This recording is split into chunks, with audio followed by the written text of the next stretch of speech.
We talk about that potentially record cold, potentially historic snow. Our team coverage continues across Green Country, finding out how your community is fighting back against this storm. Brody Myers discovers Sapulpa's newest problem, why they're begging business owners to skip the salt. But first, CJ Macklin's with PSO, finding out their game plan to keep the power flowing when Old Man Winter tries to snuff it out. CJ, what is their strategy to keep Green Country from going dark?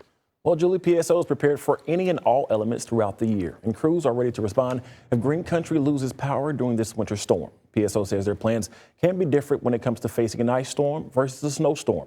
Since snow seems more likely this weekend, PSO spokesperson Matt Runn tells me they feel more confident that impacts will not be as severe. Ice can build up and freeze electric grids and power lines, leading to widespread problems. But dealing with snow comes with its own setbacks. With this storm in particular, travel conditions could play a factor.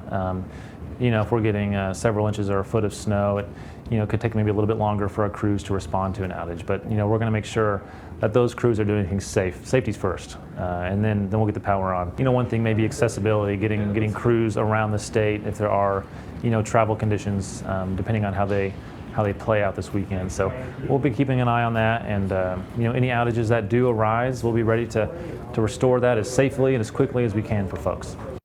To improve accessibility, PSO has also added new technology like drones to get to spots they normally can't. Drones give them an aerial view and thermal levels, giving workers a better look at where problems are happening. Now, PSO spokesperson tells me this upgraded technology has become very helpful and will be used during this upcoming winter storm. To stay up to date on restoration progress, you can follow their online outage map and track updates on social media. Live in the studio, I'm CJ Macklin, 2 News Oklahoma.